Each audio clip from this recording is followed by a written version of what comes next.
Hello dear student, मैं कमलेश शर्मा एक बार आप सबके बीच फिर से उपस्थित हुआ हूं नीकी केमिस्ट्री क्लासेस लेकर। तो बेटा आज हम बात करेंगे दूसरे सीरीज की और इस सीरीज में हम पढ़ने वाले हैं बेटा विद्युत रसायन और डी एंड एफ ब्लॉक वाला चैप्टर। तो चलो बेटा स्टार्ट करते हैं।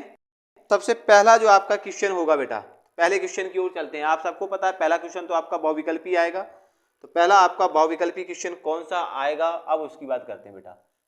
तो पहला जो क्वेश्चन होगा वो है आपका बेटा बहुविकल्पीय प्रश्न। और वही सेम बेटा इसमें 16 क्वेश्चन आएंगे, प्रत्येक क्वेश्चन आधे नंबर का होगा, तो टोटल आपका 8 नंबर का आएगा। तो सबसे पहला क्वेश्चन की ओर चलते हैं। पहला क्वेश्चन है बेटा, निम्न में कौन सा चालक नहीं है? निम्न में से कौन सा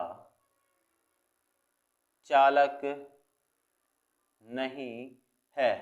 पहला ऑप्शन है बेटा कॉपर, दूसरा है बेटा आपका सोडियम, तीसरा है NaCl एक्वस यानी कि जलीय, एंड चौथा ऑप्शन है बेटा आपका NaCl S का मतलब सॉलिड। तो देखो बेटा कॉपर और सोडियम ये तो धातु है, तो विद्युत धारा प्रवाहित होगी यानी कि चालक है। NaCl एक्वस यानी कि अगर NaCl को जल में घोल दें हम, जलीय विलयन होगा तो उसमें भी क्या हो जाएगा बेटा, विद्युत चालकता होगी कि NaCl S का मतलब सॉलिड यानी कि अगर NaCl ठोस अवस्था में है तो बेटा इसमें विद्युत धारा प्रवाहित नहीं होगी, अर्थात ये चालक नहीं होगा। क्लियर। दूसरा क्वेश्चन देखते हैं बेटा।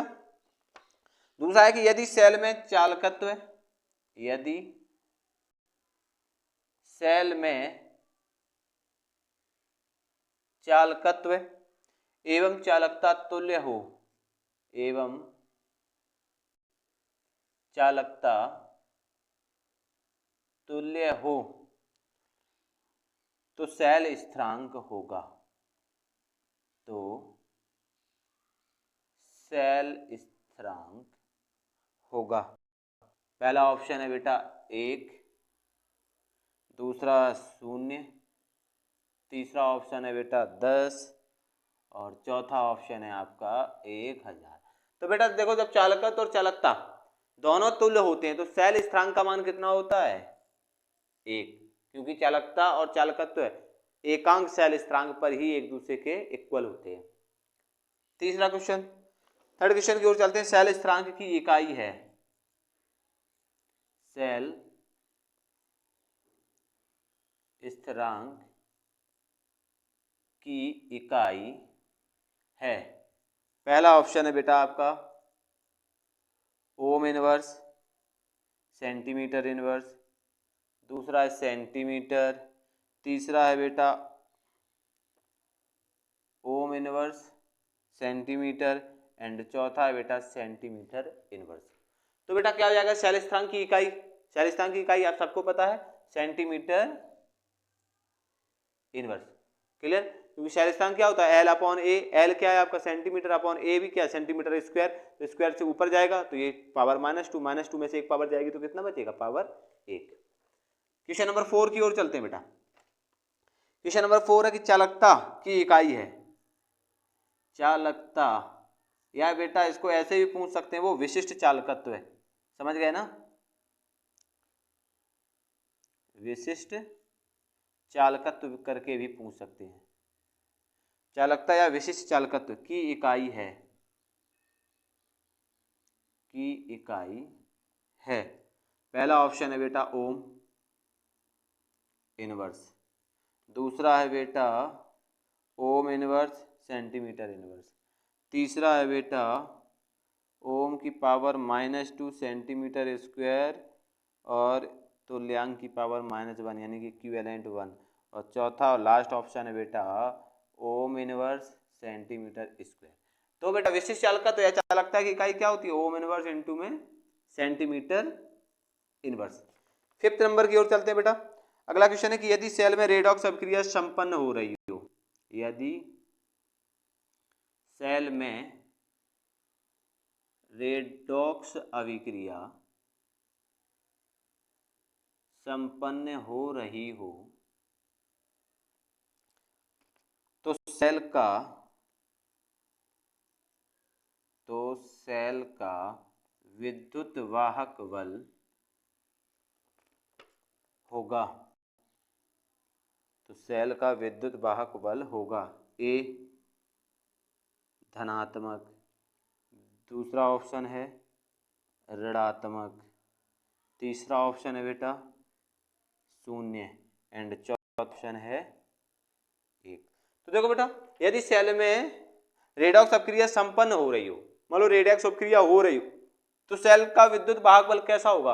अगर बेटा सेल में सेल अपक्रिया होती है तो विद्युत वाहक बल हमेशा कैसा होता है? ईएमएफ हमेशा पॉजिटिव आता है। कैसा आता है? धनात्मक।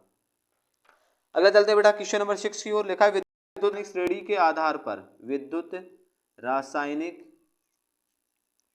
श्रेणी के आधार पर बताइए कि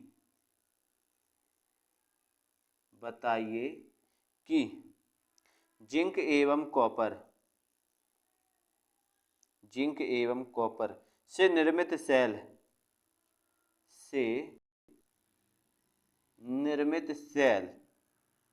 के लिए कौन सा कथन सत्य है? कौन सा कथन सत्य है?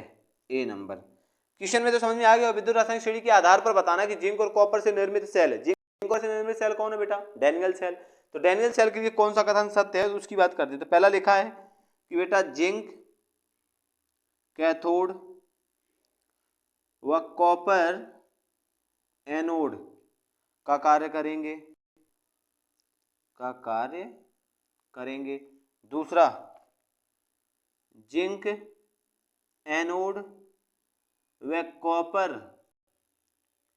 कैथोड का कार्य करेंगे। तीसरा ऑप्शन है बेटा इसका, इलेक्ट्रॉनों का प्रवाह कॉपर से जिंक की ओर होगा, कॉपर से जिंक की ओर होगा। एंड डी ऑप्शन है बेटा, कॉपर इलेक्ट्रोड घुलने लगता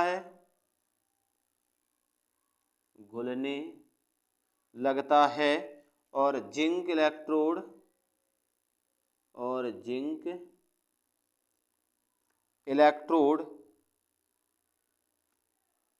पर जिंक निक्षेपित होती है।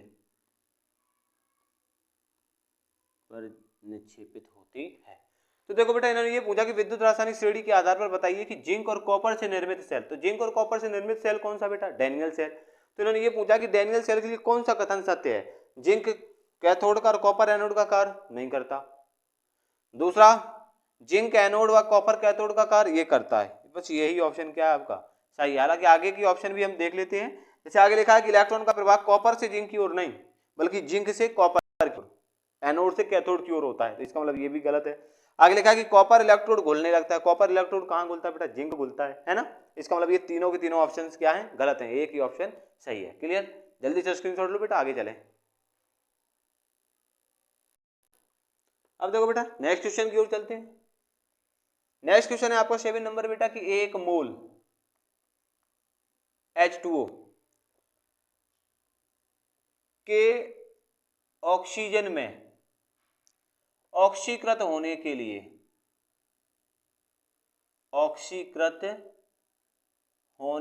लिए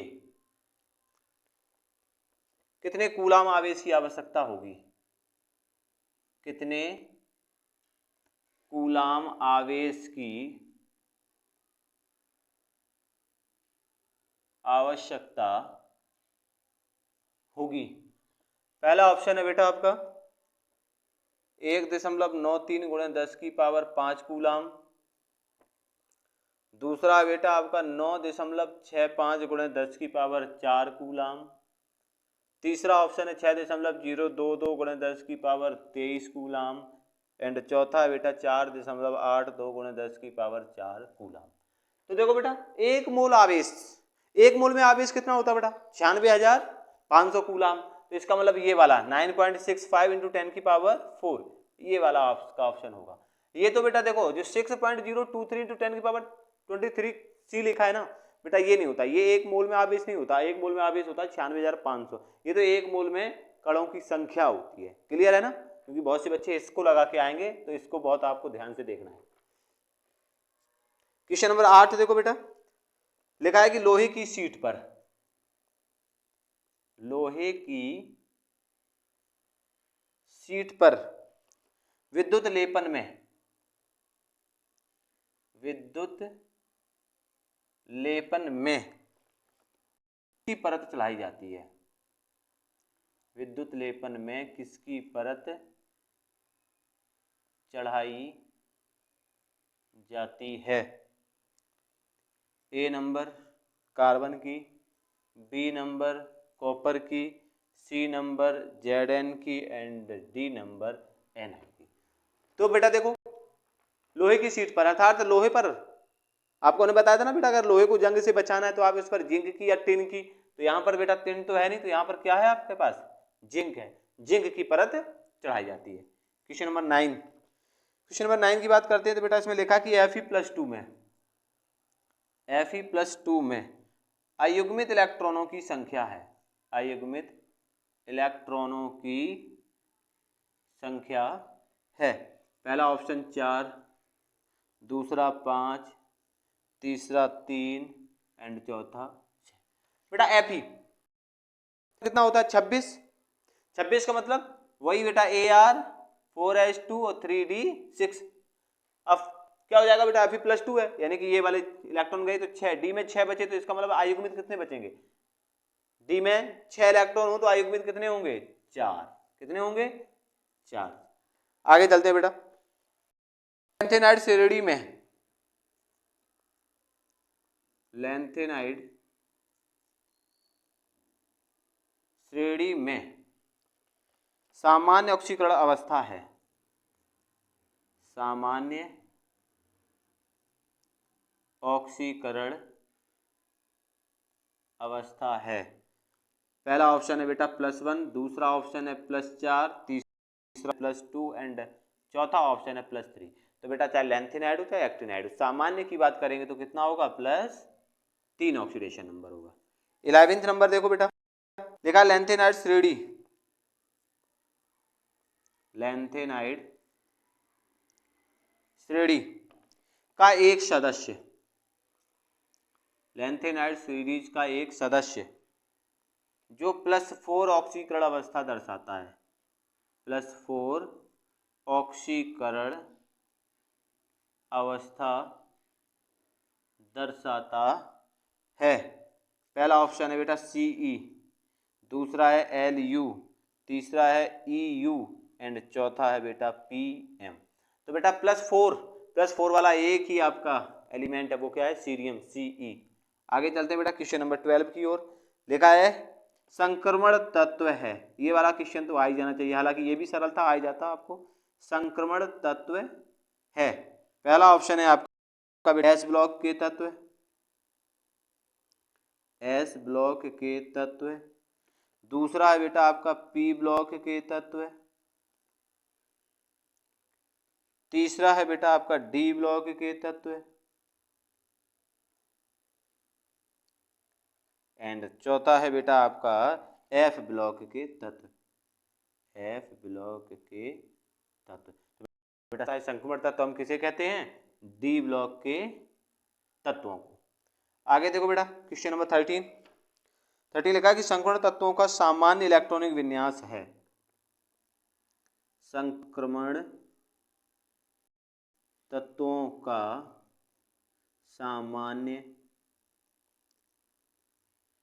इलेक्ट्रॉनिक विन्यास है।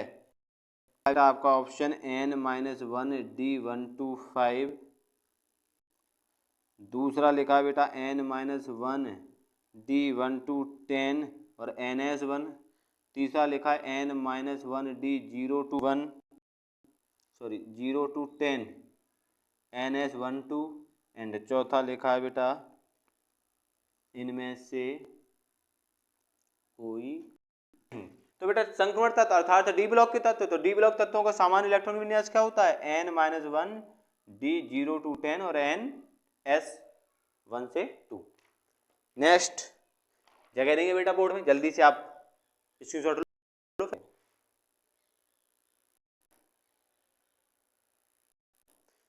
देखो बेटा इसके बाद आगे चलते हैं। अगला क्वेश्चन है बेटा आपका 30 नंबर, पहले क्वेश्चन में लिखा है कि निम्न में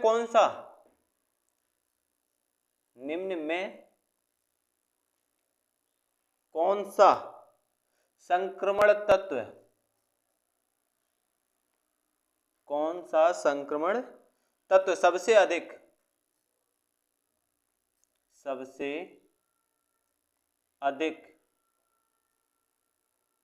ऑक्सीकरण अवस्था प्रदर्शित करता है, ऑक्सीकरण अवस्था प्रदर्शित करता है। पहला ऑप्शन है बेटा आपका Fe, दूसरा है Mn, तीसरा है वेनेडियम एंड चौथा है क्रोमियम। तो आप सबको ही पता है बेटा सबसे अधिक कौन दर्शाएगा, Mn। ये +2 से +7 तक दर्शाता है। आगे बेटा क्वेश्चन नंबर 14 है, निम्नलिखित में कौन सा यौगिक या कौन सा गुण, निम्न में कौन सा गुण संक्रमण तत्वों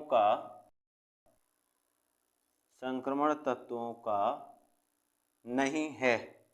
पहला ऑप्शन है रंग तो ये दिखाते हैं, निश्चित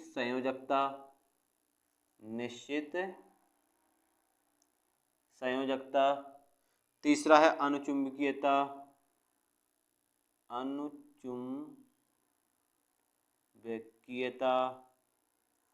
एंड डी नंबर है इनमें से कोई नहीं,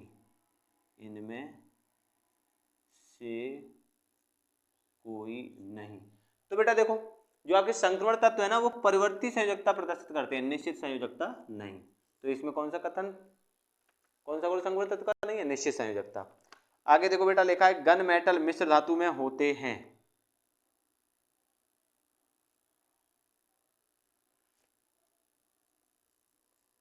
गन मेटल मिश्र धातु में होते हैं। अब देखते हैं बेटा गन मेटल मिश्र धातु में पहला ऑप्शन है बेटा कॉपर व एल्यूमिनियम, दूसरा है कॉपर टिन व जेडन, तीसरा ऑप्शन है बेटा आपका कॉपर जिंक निकेल एंड चौथा ऑप्शन है बेटा कॉपर और टिन। तो बेटा इसमें कौन सा हो जाएगा, गन मेटल में होता है आपका बेटा कॉपर, Sn और जिंक। क्लियर हो गया बेटा। चलो आगे चलते हैं बेटा, इसके बाद आप इतना स्क्रीनशॉट लो, फिर हम आप सेकंड क्वेश्चन की ओर चलते हैं। अब देखो बेटा नेक्स्ट क्वेश्चन आपका क्या है, अब क्वेश्चन नंबर 2 क्या बेटा, वही रिक्त स्थान भरना है आपको। तो रिक्त स्थान की पूर्ति करो। ये आपके बेटा 10 क्वेश्चन आएंगे, प्रत्येक क्वेश्चन आपका आधा नंबर का होगा, तो ओवरऑल ये कितने 5 नंबर के आएंगे। तो चलो देखते हैं बेटा। फर्स्ट पहला जो आपका क्वेश्चन लिखा है कि मानक हाइड्रोजन इलेक्ट्रोड का, पहला क्वेश्चन क्या बेटा, मानक हाइड्रोजन इलेक्ट्रोड का इलेक्ट्रोड विभव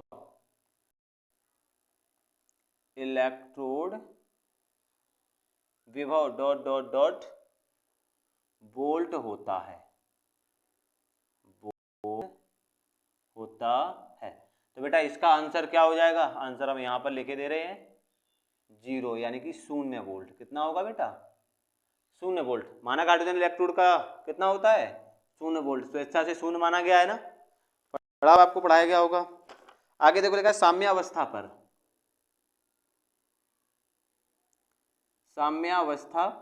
पर सेल का विद्युत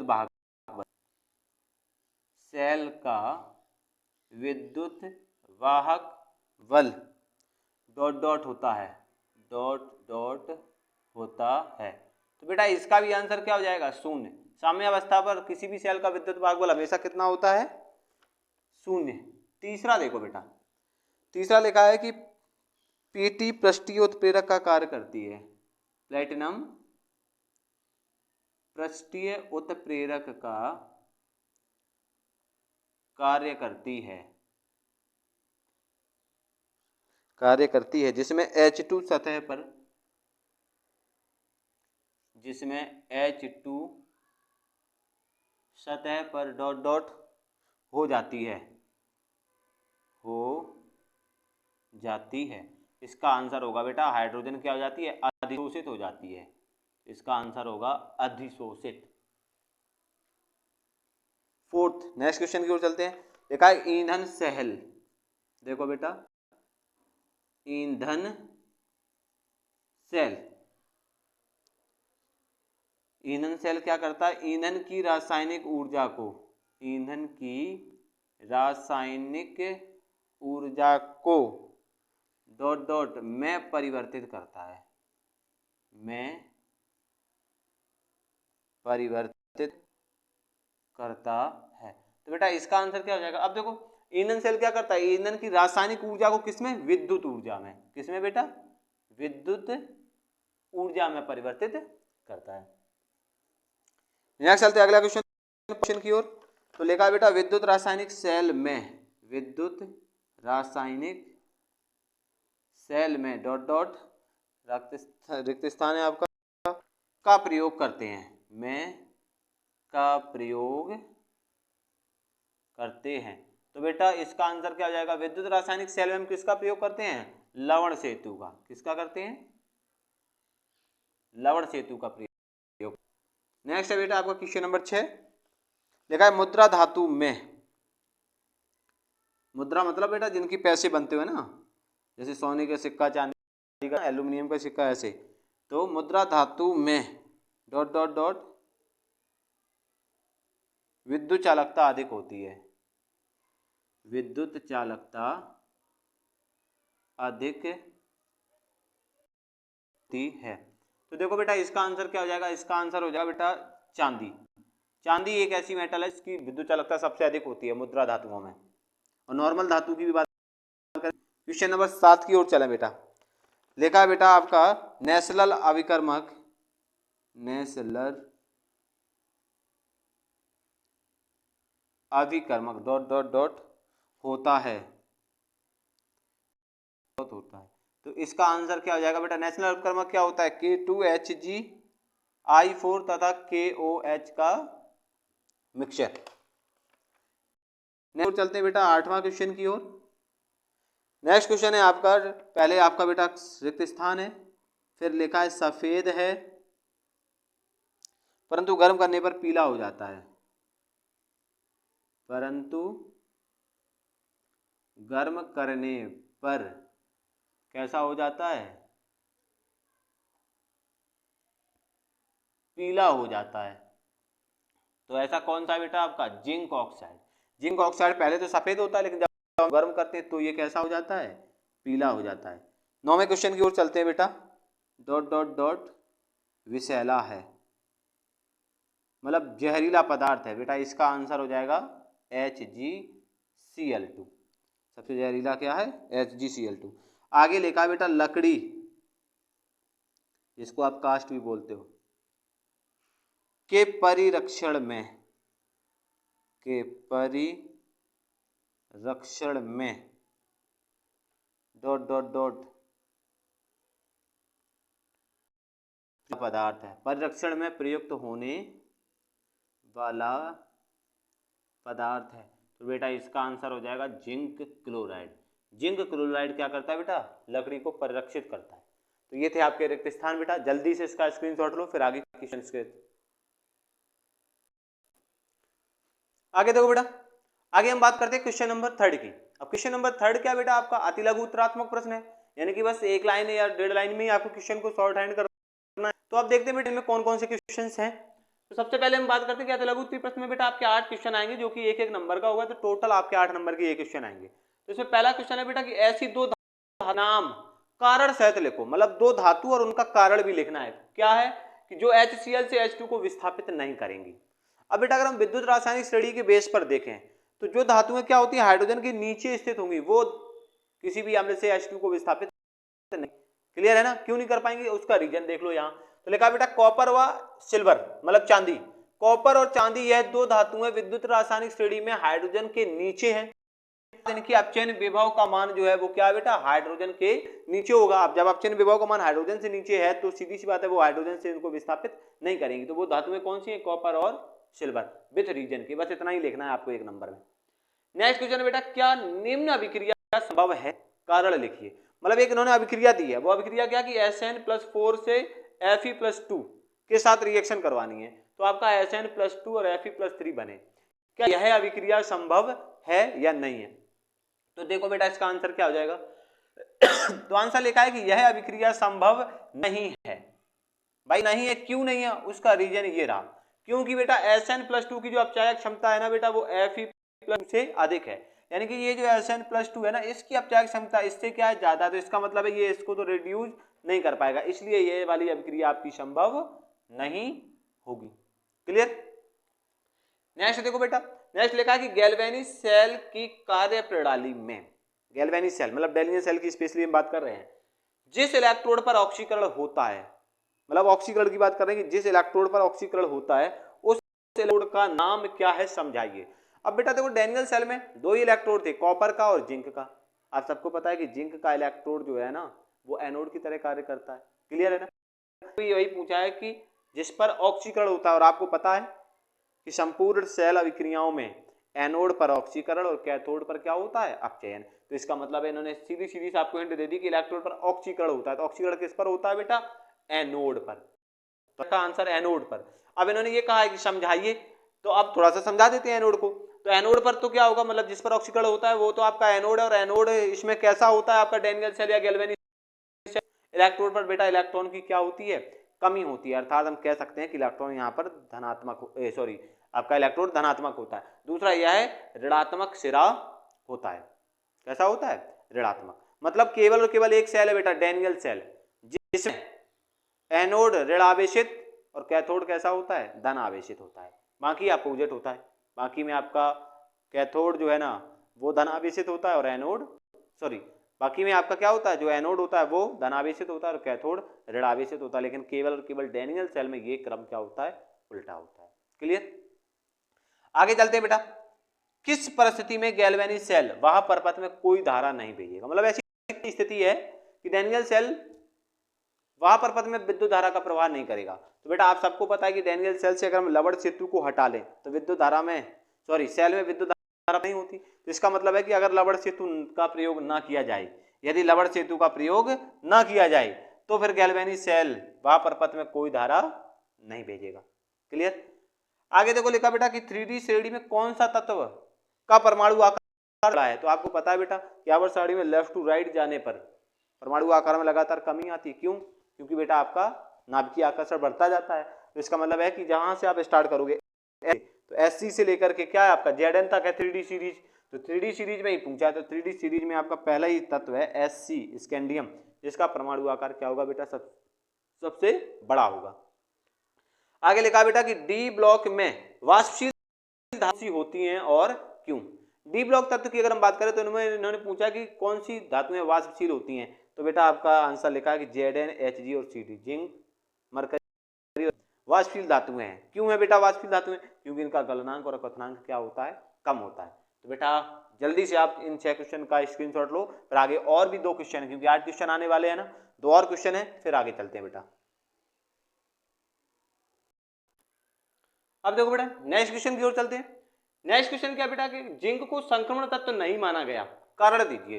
बेटा जिंक जबकि डी ब्लॉक का तत्व है और डी ब्लॉक तत्व कहते हैं, लेकिन जिंक को संक्रमण तत्व नहीं माना गया, ऐसा क्या है। हालांकि जिंक के साथ साथ बेटा मरकरी है, कैडमियम है, ये भी आपके नहीं मानेंगे, लेकिन यहाँ क्वेश्चन में केवल जिंक पूछा है। तो उसका कारण क्या है बेटा, तो उसका कारण क्योंकि बेटा Zn की परमाणविक व आणविक दोनों अवस्था में, परमाणविक हो, आणविक हो या आयनिक हो, तीन भी बात कर लेते हैं, ठीक है ना। किसी भी अवस्था में क्या होता है बेटा, डी कक्षक जो है ना वो पूर्ण भरा होता है। कोई सी भी अवस्था हो इसमें डी कक्षक में पूरे के पूरे इलेक्ट्रॉन होंगे, इसलिए इसको बेटा हमने संक्रमण तत्व। क्लियर। नेक्स्ट क्वेश्चन बेटा कि दुर्लभ मृदा तत्वों का सामान्य इलेक्ट्रॉनिक विन्यास लिखो। दुर्लभ मृदा तत्व मतलब F ब्लॉक के तत्व। F ब्लॉक तत्वों का सामान्य इलेक्ट्रॉनिक विन्यास क्या होता है बेटा, NH2 N-1D 0 to 1 और N-2 F 1 चौथा था। क्लियर है ना। तो ये इसका क्या है, इलेक्ट्रॉनिक विन्यास। तो ये तो था आपका बेटा सेक्शन ए। अब हम बात करते हैं बेटा सेक्शन बी की। अब सेक्शन बी में जो आपका पहला आपका स्टार्टिंग जो 12 क्वेश्चन होंगे वो होंगे लघु उत्तरीय प्रश्न, यानी कि ये क्वेश्चन आपके 1.5 नंबर के होंगे और 12 क्वेश्चन होंगे, तो टोटल बेटा ये आपका सेक्शन जो है ना कितने नंबर का है, 18 नंबर का है। क्लियर? तो आप देखते हैं बेटा, सबसे पहला इसमें जो क्वेश्चन है वो ये है कि विशिष्ट चालकता एवं आणविक चालकता पर तन्यता का क्या प्रभाव पड़ता है। विशिष्ट चालकता में क्या होता है बेटा, अगर हम तन्यता बढ़ाते हैं तो विशिष्ट चालकता का मान तो कम हो जाता है, लेकिन आणविक चालकता बढ़ जाती है। अब कैसे बढ़ती है उसको हम यहां समझने की कोशिश करते हैं। बेटा तन्यता बढ़ने पर विशिष्ट चालकता घट जाती है, यानी कि ये जो है ना विशिष्ट चालकता है, इसका मान तो क्या हो रहा है बेटा, इसका मान कम हो रहा है। क्यों कम हो रहा है, क्योंकि आयनों की संख्या, यानी कि जो प्रति ml में तो आयनों की संख्या में क्या हो जाती है, वृद्धि हो जाती है। वृद्धि होने पर क्या होता है, विशिष्ट चालकता कम हो जाती है। अब बेटा अगर हम आणविक चालकता की बात करें तो तन्यता बढ़ने पर आणविक चालकता बढ़ जाती है। क्यों बढ़ जाती है, क्योंकि बेटा आयनों के मध्य स्थान बढ़ जाता है, यानी कि जो आयन है ना उनके बीच थोड़ा सा स्थान बढ़ जाती है। जब गैपिंग ज्यादा हो जाती है तो बेटा इनमें ज्यादा तेजी से टक्कर होती है या ज्यादा टक्करें होती हैं, तो वही लिखा है कि स्थान बढ़ जाने से उनमें टक्करें ज्यादा होती हैं, इसलिए आणविक चालकता का मान क्या होता है, बढ़। अगला क्वेश्चन बेटा क्वेश्चन नंबर 5, क्वेश्चन नंबर 5 है कि साम्य अवस्था पर डैनियल सेल के लिए नर्स समीकरण लिखिए। नर्स समीकरण लिखना है आपको, लेकिन इन्होंने कहा है कि साम्य अवस्था पर।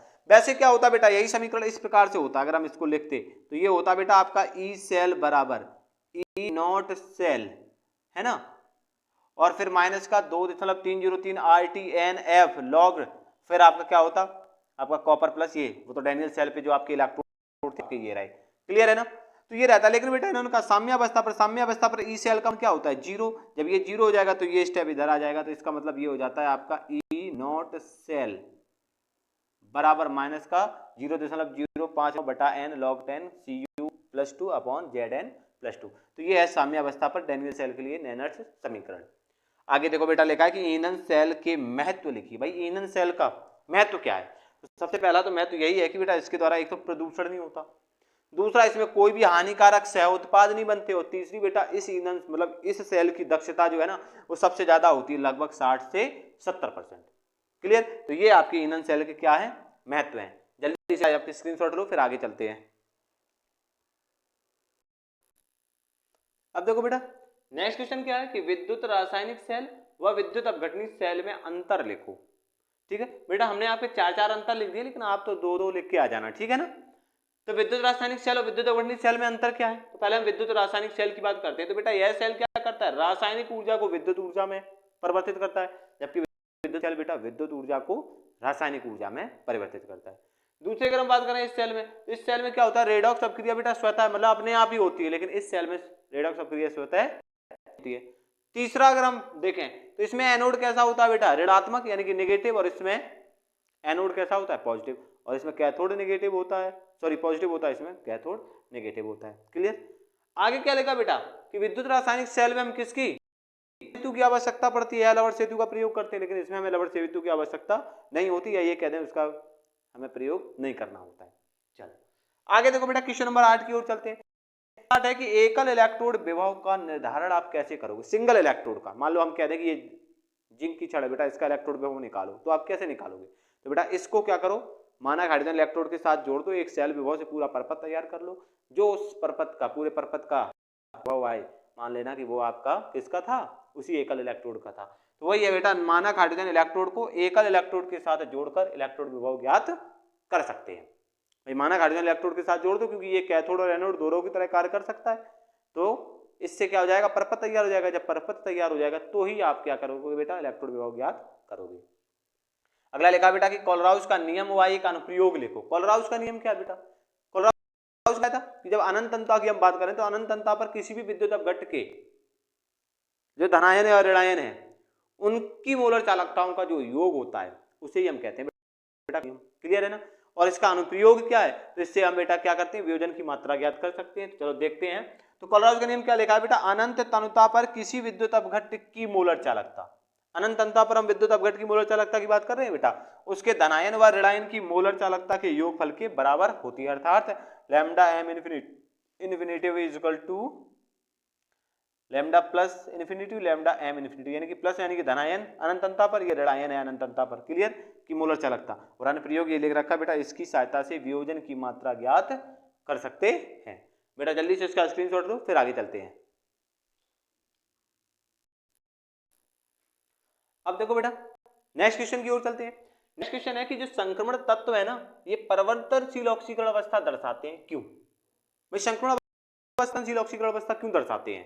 तो फिर देखते हैं बेटा संक्रमण तत्व क्यों दर्शाते हैं।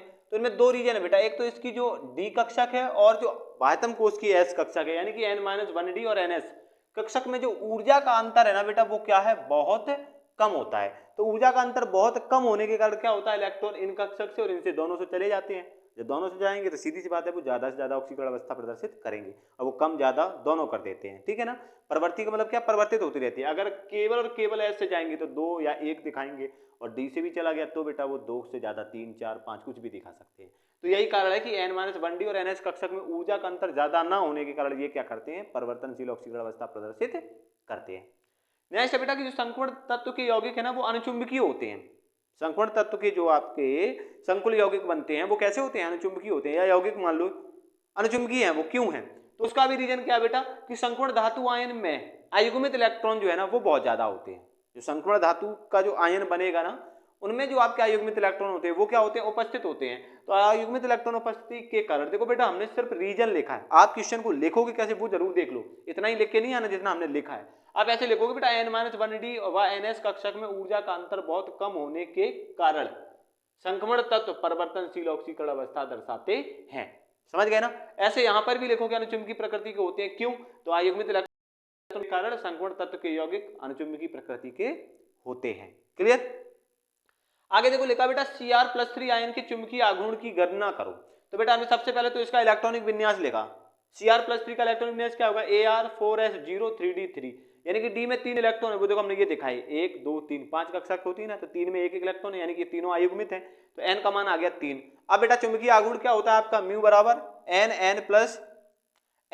और n+2 bm बोर मैग्नेटॉन, यही तो होता है ना। बेटा n का मान 3 था, तो ये 3, यहाँ भी 3 और +2 5, 5 में 3 का मल्टीप्लाई करोगे √15, और √15 का मान होता है बेटा कितना, 3.9 बोर मैग्नेटॉन। क्लियर। आगे देखो बेटा नेक्स्ट क्वेश्चन है कि लैंथेनाइड संकुचन क्या है, समझाइए। लैंथेनाइड संकुचन को समझाना है। तो क्या है बेटा, लैंथेनाइडों का परमाणु क्रमांक बढ़ने पर, जैसे जैसे लैंथेनाइडों का परमाणु क्रमांक बढ़ेगा, अर्थात हम लेफ्ट टू राइट चलेंगे, समझ गए ना, पीरियोडिक टेबल में, तो क्या होगा बेटा, नाभिकीय आकर्षण बल बढ़ता है। नाभिकीय आकर्षण बल बढ़ेगा, जिससे क्या होगा बेटा, इनके आकार में कमी आती है, इसे ही हम क्या कहते हैं, लैंथेनाइड संकुचन कहते हैं। अगला बेटा क्वेश्चन है कि संक्रमण तत्वों की 3D श्रेणी में Mn अधिकतम ऑक्सीकरण दर्शाता है, क्यों? जो 3D सीरीज में Mn तत्व है ना वो सबसे ज्यादा दर्शाता है, क्यों? क्योंकि बेटा Mn के पास ही सबसे ज्यादा अयुग्मित इलेक्ट्रॉन होते हैं।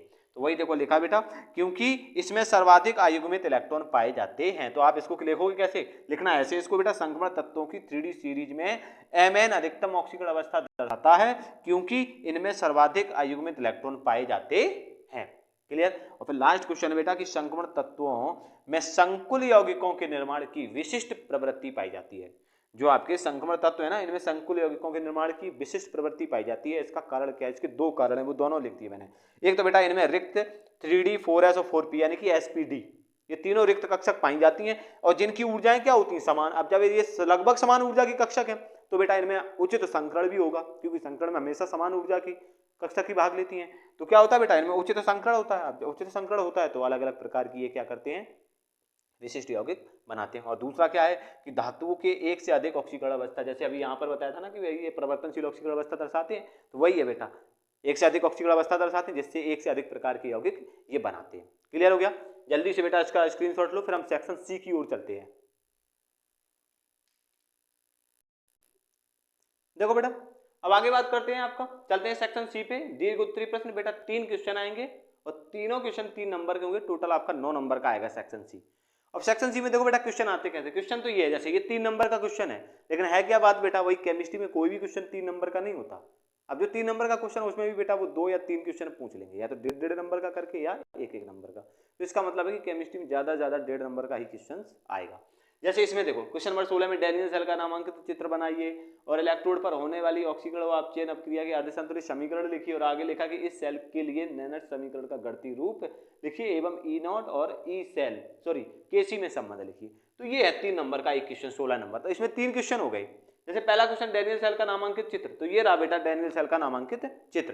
डैनियल सेल में क्या बेटा, आपके जिंक की छड़ लो, जिंक सल्फेट के विलयन में डुबो दो, कॉपर की छड़ लो, कॉपर सल्फेट के विलयन में इन दोनों को बेटा किससे, इन दोनों को जोड़ दो बेटा, ये है लवण सेतु, क्या है बेटा, लवण सेतु से जोड़ दो, समझ गए ना। और इन दोनों इलेक्ट्रोडों को क्या करो, वोल्टमीटर से जोड़ दो, इसमें विद्युत धारा के हमें पता चल जाएगा। तो इसमें क्या होता है बेटा, जो जिंक की रॉड होती है ना, ये एनोड का कार्य करती है और ये कैसी होती है, नेगेटिव, और जो कॉपर की छड़ होती है बेटा वो कैथोड का कार्य करती है और ये कैसी होती है आपकी पॉजिटिव चार्ज। ये तो था चित्र। दूसरे क्वेश्चन की ओर चलते, पहला क्वेश्चन हो गया ना ये। सेकंड क्वेश्चन है कि इलेक्ट्रोड पर होने वाली ऑक्सीकरण अपचयन की अर्धसंतुलित समीकरण। इलेक्ट्रोड का मतलब एनोड पर क्या हो रहा है, कैथोड पर क्या हो रहा है। तो बेटा एनोड पर हमेशा ऑक्सीकरण होता है और कैथोड पर हमेशा क्या होता है, अपचयन। तो बेटा एनोड पर जो अभिक्रिया होगी वो ये रही, Zn से बनेगा Zn+2 + 2 इलेक्ट्रॉन, ये ऑक्सीकरण। और कैथोड पर क्या होगा बेटा, अपचयन। तो यहाँ पर क्या होगा, Cu+2 आयन 2 इलेक्ट्रॉन ग्रहण करके कॉपर धातु बनाएंगे, ये हो गया अपचयन। तीसरा क्वेश्चन देखते हैं, लिखा इस सेल के लिए नेर्नर समीकरण का गणितीय रूप लिखिए। गणितीय रूप लिखना है तो होता है ई सेल बराबर ई। अब देखो बेटा ये लिखा है ई कैथोड माइनस ई एनोड, लेकिन यहाँ पर हमने कैथोड दिखाया है Cu+2 Cu, यहाँ पर एनोड है Zn+2/Zn। तो ये था, लेकिन आगे देखो इन्होंने कहा कि ई नॉट सेल और केसी में भी संबंध लिखना है इसी सेल के लिए। तो वो क्या होता है, तो ई नॉट सेल बराबर होता है बेटा 2.303 RT, क्योंकि बेटा देखो केसी का मतलब आ गया ना साम्य स्थिरांक। साम्य स्थिरांक बेटा साम्यावस्था पर ही होता है, साम्यावस्था पर होता है तो ई सेल का मान होता है 0। तो ई सेल बराबर, ई सेल का मान 0 होगा तो सीधा सीधा आपको मिलेगा ई नॉट सेल बराबर 2.303 RT/NF log KC। क्लियर होने। तो ये था आपका क्वेश्चन नंबर तीसरे का आंसर। देखो बेटा इतना ये और इतना ये क्वेश्चन नंबर थर्ड था, ये क्वेश्चन नंबर आपके सेकंड था और ये क्वेश्चन नंबर फर्स्ट का था, यानी कि 16 के ये रहे आपके आंसर। क्लियर, जल्दी से स्क्रीनशॉट लो बेटा, फिर क्वेश्चन नंबर 17 को चलते हैं। अब देखो बेटा नेक्स्ट क्वेश्चन की ओर चलते हैं। Next question number 17। अब इसमें भी देखो वही बेटा 3 क्वेश्चन दे दिए, 3 नंबर के, मतलब एक नंबर का क्वेश्चन हो गया। ज्यादा टफ नहीं आता है क्या भाई, 3 नंबर का क्वेश्चन है तो ज्यादा टफ होगा, 4 नंबर का तो और ज्यादा टफ होगा, कुछ नहीं होता बेटा, नंबर तो वही है, क्वेश्चन 1-2 ही नंबर के ही आएंगे, 1 और 1.5 नंबर के, 2 का भी नहीं। तो देखो लिखा बेटा लैंथेनाइड श्रृंखला के उस सदस्य का नाम लिखो जो +4 ऑक्सीकरण अवस्था दर्शाता है। सीधा सीधा बेटा आंसर है सीरियम, एक ही है आपका लैंथेनाइड सीरीज में। दूसरा लिखा कि निम्न समीकरण को पूरा करो, N4 - 8H+ + 5 इलेक्ट्रॉन। तो देखो बेटा हमने ये किया है। अब देखो बेटा यहाँ पे 8 हाइड्रोजन 4 ऑक्सीजन, तो सीधी सी बात है H2O निकलेगा। अब H2O निकल गया तो बचा क्या, Mn। अब Mn भी लिखा। अब चार्ज बैलेंस करना, देखो बेटा इस पे -1 है और ये इलेक्ट्रॉन 5, तो 5 माइनस ये और 1 ये, तो -6 हो गए ना, और -6 इस 8 में से चले गए तो प्लस के 2 बचे, यानी कि Mn पे कितना चार्ज हो जाएगा, प्लस का 2। हो गई रिएक्शन संतुलित।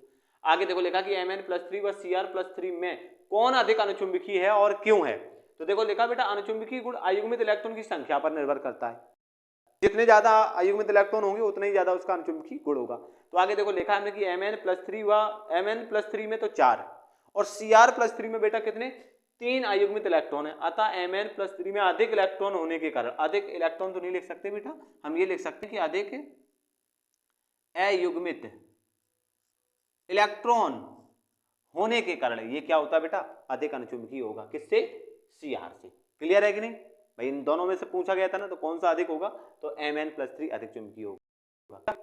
आ गया कि नहीं आ गया, जल्दी से स्क्रीनशॉट लो बेटा, क्वेश्चन नंबर 18 की तरफ चलते हैं। अब देखो बेटा क्वेश्चन नंबर 18 है कि निम्नलिखित के कारण लिखिए। अब बेटा इनमें कारण लिखने हैं, ये भी 3 नंबर का क्वेश्चन है और इसमें भी 3 ही क्वेश्चन है, प्रत्येक एक का। पहला लिखा कि Cu+ जलीय विलयन में अस्थायी है।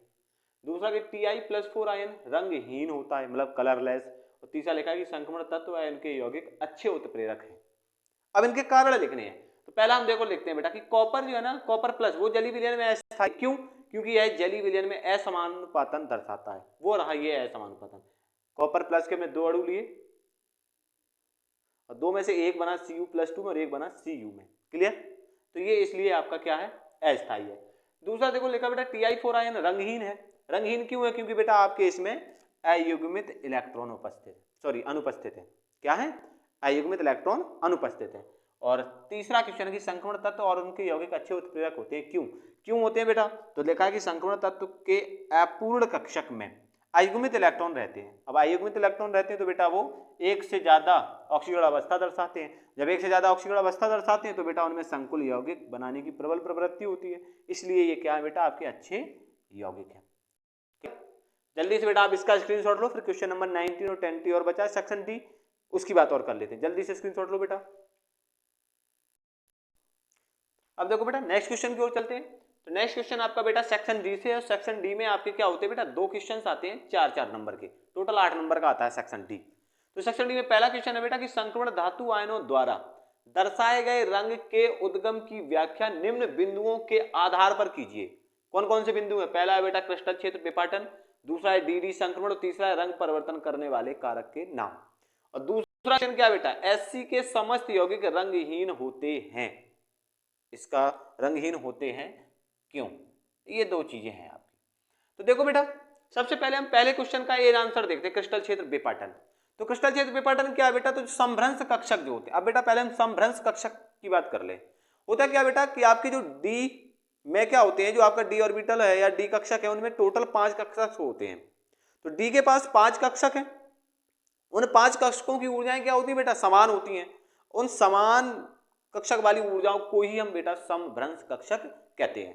तो बेटा जब वो कक्षक क्या होती हैं, लिगैंड के संपर्क में आती हैं तो उनमें प्रतिकर्षण लगता है, जिससे वो टूट जाती हैं। और टूटती किसमें बेटा, वो T2G और EG कक्षक में। तो सिंपल से लैंग्वेज हमने लिखा कि समभ्रंश कक्षकों का T2G व EG कक्षक में टूटना क्रिस्टल क्षेत्र विपाटन कहलाता है।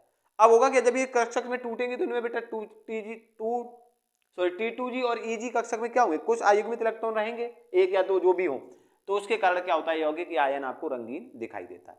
दूसरा डी संक्रमण की बात करें तो क्या होता है बेटा, निम्न ऊर्जा के डी कक्षक में उपस्थित इलेक्ट्रॉन, यानी कि जो डी कक्षक है ना, तो इसमें निम्न ऊर्जा वाले जो इलेक्ट्रॉन्स है ना, वो क्या करते हैं बेटा, दृश्य क्षेत्र के, जो दृश्य क्षेत्र मतलब जो सूर्य का लाइट है, सूर्य की प्रकाश है, तो सूर्य के प्रकाश से ये क्या करते हैं बेटा, ऊर्जा को अवशोषित करके उच्च ऊर्जा स्तर में चले जाते हैं। लेकिन बेटा जब ये वापस मूल ऊर्जा स्तर में आते हैं तो क्या करते हैं, तो इन्होंने जो प्रकाश अवशोषित किया उसका पूरक रंग ये उत्सर्जित करते हैं, जिससे हमें क्या होता है, क्रिस्टल कलर्ड दिखाई देता है। इसको ही हम डी संक्रमण कहते हैं। अब देखो इसको लिखा कैसे है, हमने लिखा है बेटा, निम्न ऊर्जा के डी कक्षक में उपस्थित इलेक्ट्रॉन दृश्य क्षेत्र से ऊर्जा को अवशोषित करके उच्च ऊर्जा स्तर में चले जाते हैं। अब उच्च ऊर्जा स्तर में चले जाएंगे तो क्या होगा बेटा, जब इलेक्ट्रॉन पुनः मूल ऊर्जा स्तर में लौटता है तो अवशोषित प्रकाश के पूरक रंग का उत्सर्जन करता है। जो उन्होंने प्रकाश अवशोषित किया उसका पूरक रंग उत्सर्जित करते हैं, जिससे हमें यौगिक दिखाई देता है। इसे ही हम बेटा डी संक्रमण कहते हैं। अब बात है रंग परिवर्तन करने वाले कारक कौन कौन से हैं। तो बेटा कारक क्या है, लिगैंड की प्रकृति है, डी इलेक्ट्रॉनों की संख्या है, या ये कहते हैं धातु आयनों पर आवेश है, या ये कहते हैं कि संकुल आयनों की जो ज्यामिति है। ये सारे के सारे रंग परिवर्तन करने वाले कारक हैं। अब दूसरा क्वेश्चन, एससी के समस्त यौगिक रंगहीन होते हैं क्यों? तो बेटा एससी की जो +3 ऑक्सीकरण अवस्था है उसकी बात करते हैं। एससी की जो +3 ऑक्सीकरण अवस्था है ना, तो बेटा उसमें क्या होते हैं, डी के पास कोई भी इलेक्ट्रॉन नहीं होता। जब डी के पास इलेक्ट्रॉन ही नहीं है तो यौगिक कैसा होगा, रंगहीन। क्योंकि रंगहीन में 2 ही कंडीशन है, या तो डी के पास पूरे इलेक्ट्रॉन हो 10, या इलेक्ट्रॉन कितने हो 0। 10 हो तो भी यौगिक रंगहीन, 0 है तो भी यौगिक रंगहीन। तो वही लिखा है कि एससी की +3 ऑक्सीकरण अवस्था में डी 0 विन्यास के कारण समस्त यौगिक कैसे होते हैं बेटा, रंगहीन होते हैं। क्लियर हो गया बेटा? जल्दी से आप इसका स्क्रीनशॉट लो, फिर क्वेश्चन नंबर 20 की ओर चलते हैं। अब देखो बेटा क्वेश्चन नंबर 20 की बात करते हैं। लास्ट क्वेश्चन है बेटा, इसमें क्या है, देखो क्वेश्चन थोड़ा बड़ा है, इसके आंसर बहुत ही छोटे छोटे हैं, तो इसलिए इस क्वेश्चन को ज्यादा अच्छे से समझना है, ठीक है ना। तो लिखा बेटा कुछ अभिक्रिया के E0 जो है ना वो निम्न है, सेल विभव जो है ना कि वो निम्न है। कौन कौन से, जैसे I2 2 इलेक्ट्रॉन ग्रहण करके 2I- बनाता है, तो उस समय बेटा E0 का मान आता है 0.54 वोल्ट। सेम बेटा Cl2 यानी कि क्लोरीन भी 2 इलेक्ट्रॉन ग्रहण करके 2Cl- बनाता है, इसके लिए E0 आता है बेटा 1.36 वोल्ट। बेटा Fe क्या करता है, Fe+3 1 इलेक्ट्रॉन ग्रहण करके Fe+2 आयन बनाता है, इस समय इसका E0 आता है बेटा 0.76 वोल्ट। सी क्या करता है बेटा, 1 इलेक्ट्रॉन ग्रहण करके Ce+3 बनाता है, तो इसका वैल्यू आता है 1.60। लास्ट है SN4, ये 2 इलेक्ट्रॉन ग्रहण करके SN2 बनाता है बेटा, इसका आपका आता है कितना, 0.15 वोल्ट। अब देखो, अब इन्होंने कहा कि उपयुक्त विभव के आधार पर निम्न प्रश्नों के उत्तर दीजिए। पहला प्रश्न क्या है, Fe+3 द्वारा Cr+3 का ऑक्सीकरण हो सकता है, बोलो। अब देखो बेटा Fe का कितना है, देखो इलेक्ट्रोड विभव 7 मतलब 0.76 वोल्ट, और बेटा देखो C के लिए कितना आ रहा है, C+3 के लिए 1.60। तो इसका मतलब क्या है बेटा, अब बताओ अभिक्रिया होगी या नहीं होगी? यह अभिक्रिया संभव नहीं है। क्यों नहीं है, उसका रीजन भी अभी हम देंगे। आगे देखो बेटा I2 क्लोरीन से मतलब क्लोरीन से क्लोरीन को KCl से विस्थापित कर सकती है, आयोडीन क्लोरीन को KCl से विस्थापित कर सकती है। तो देखो बेटा इसके लिए है 5,4 और इसके लिए 1.34, तो आयोडीन इसको तो विस्थापित नहीं कर पाएगी। कैसे नहीं करेगी वो भी हम बताएंगे। SnCl2 और FeCl3, SnCl2 और FeCl3 को मिला दे तो विलयन में क्या अभिक्रिया होगी, ये अभिक्रिया भी बताएंगे। और लिखा कि उपयुक्त अर्ध सेल में प्रबल ऑक्सीकारक और प्रबल अपचायक बताना है, कौन प्रबल ऑक्सीकारक है कौन प्रबल अपचायक है। तो पहले का आंसर देखते हैं बेटा, Fe+3 द्वारा Ce+3 का ऑक्सीकरण हो सकता है, आंसर लिखा है बेटा नहीं। क्यों नहीं हो सकता, क्योंकि Fe+3 का इलेक्ट्रोड विभव कम है। देखो बेटा Fe+3 का इलेक्ट्रोड विभव 0.76 है और आपका किससे पूछा है इन्होंने, FeCr का, Cr का देखो बेटा आपका कितना है, सॉरी ये Ce लिख दिया है, यहाँ पर ही Cr है, क्या है बेटा Cr है ना, तो Cr का कितना है बेटा 1.60, मतलब कम है, तो कम वाला तो इसको नहीं विस्थापित करेगा, तो वही लिखा है बेटा नहीं, क्योंकि Fe+3 का इलेक्ट्रोड विभव कम है। दूसरा लिखा बेटा आयोडीन क्लोरीन को KCl से विस्थापित कर सकती है। बेटा आयोडीन के लिए भी देखो मान कितना है 5.4 है पॉइंट में, और क्लोरीन का क्या 1.36, मतलब क्लोरीन का ज्यादा और इसका कम है, तो ये अभी रिएक्शन नहीं होगी, मतलब नहीं, क्योंकि I2 का इलेक्ट्रोड विभव भी क्या है कम है। थर्ड क्वेश्चन क्या बेटा कि SnCl2 और FeCl विलयन को मिलाने पर अभिक्रिया क्या होगी, तो वो अभिक्रिया ये होगी, SnCl2 जो है ना ये ऑक्सीकृत हो जाएगा SnCl4 में, FeCl3 हो जाएगा अपचयित किसमें Fe+2 में, रिएक्शन ये रही। आगे लिखा बेटा इनमें प्रयुक्त प्रबल अपचायक और प्रबल अपचायक बताना है। तो बेटा क्या है, जिसके लिए मान ज्यादा है, जिसके लिए क्या है मान ज्यादा है।